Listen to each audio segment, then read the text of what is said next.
मैं क्या कहूँ, मैं मेरे पास कोई अल्फाज नहीं है कि मेरा बेटा चला गया, बस मुझे इतना पता है। मेरे ये छोटे छोटे बच्चे यतीम हो गए ईद वाले दिन।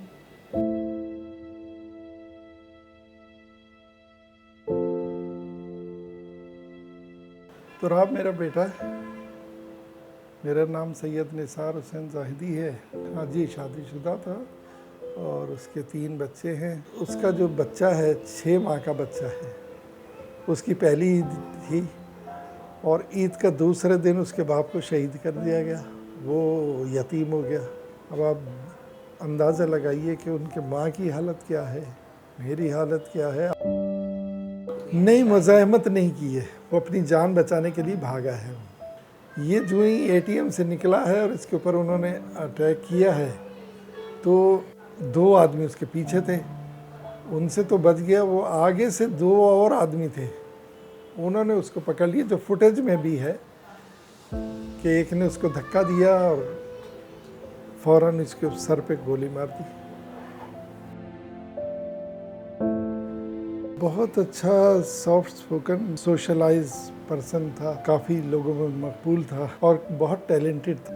बच्चे जैसे होते हैं वैसा ही मिजाज था उसका। जाहिरी बात है, बेटा था, लाडों में पला हुआ था वो। एक बेटा था, 3 बेटियों के बाद एक बेटा हुआ था मेरा। ये 11 अप्रैल की बात है। इस बच्चे की सालगिरह होती है 7 अप्रैल की। 7 अप्रैल को हमने इसकी सालगिरह मनाई। माशाल्लाह केक वगैरह काटा गया, खुश था बहुत। फिर ईद आ गई, ईद पे भी हमने काफ़ी खुश था। कोई ईद का दूसरा दिन कोई अच्छा, उसने अब खाने पे दावत की हुई थी अपने दोस्त की। वो दोस्त और उसकी बीवी दोनों आए हुए थे और वो इस कमरे में वो बैठा हुआ था, अपने दोस्त के साथ बातें कर रहा था। मुझे यही इत्मीनान था कि वो यहीं बैठा हुआ है इस कमरे में। तो आधा पौना घंटे बाद मैं किसी काम से बाहर आया तो मुझे आवाज़ नहीं आई यहाँ उसकी। मैंने चेक किया अपनी वाइफ से कि वो कहाँ गया कि कहने लगे वो हो सकता है नीचे कहीं गया हो किसी काम से। अभी थोड़ी देर हुई थी कि उसके दोस्त की बीवी के पास फ़ोन आया। दोस्त का जो दोस्त इसके साथ गया था उसका फ़ोन आया कि तुराब को गोली लग गई है, और उसने चीख के कहा कि तुराब को गोली लग गई। वो मुझे सुन के तो मेरा तो शॉकिंग में, और उस वक्त आप कंडीशन जान सकते हैं एक बाप की कंडीशन क्या होती है। मुझे रास्ता भी नहीं नज़र आता था। खैर बहरहाल मैं बस ऐसे ही भाग के किस तरह से मैं वो लिफ्ट में गया हूँ, नीचे पहुँचा हूँ। अब जो मैं वहाँ रोड पे गया हूँ तो एक मजमा लगा हुआ, तो मैं उधर जाना चाह रहा था जहाँ वो पड़ा हुआ था मेरा बेटा।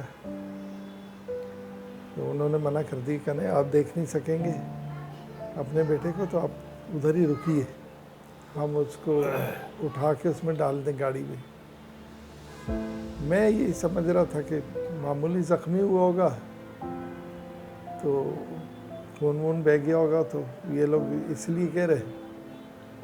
मेरी साना गुमान में भी नहीं था कि ये इतना बड़ा हादसा हो गया होगा हमारे साथ। और ये देखें आज चौथा दिन आ गया है, अभी तक उसके कातिलों का को पता नहीं है।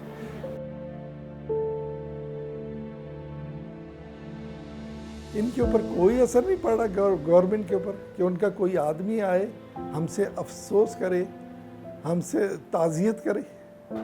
हम इस काबिल भी नहीं है। मेरा बेटा टैक्स पेमेंट करता था, 60,000 टैक्स देता था, उसकी हिफाजत क्या है? उसमें रोड टैक्स भी आपका होता होगा। कोई सिक्योरिटी नहीं है कराची में, बिल्कुल रहम करम पे छोड़ दिया। या तो हम लोग मुल्क छोड़ दें या कराची छोड़ दें, कहाँ जाएं हम लोग? हमारी फैमिली बहुत परेशान है इस मामले में, क्योंकि इसमें कुछ पेश रफ्त नहीं हो रही। कुछ मायूसी सी होती जा रही है कि जैसे वो पकड़े नहीं जाएंगे, जैसे औरों के हैं, वैसे बस ये वही होगा।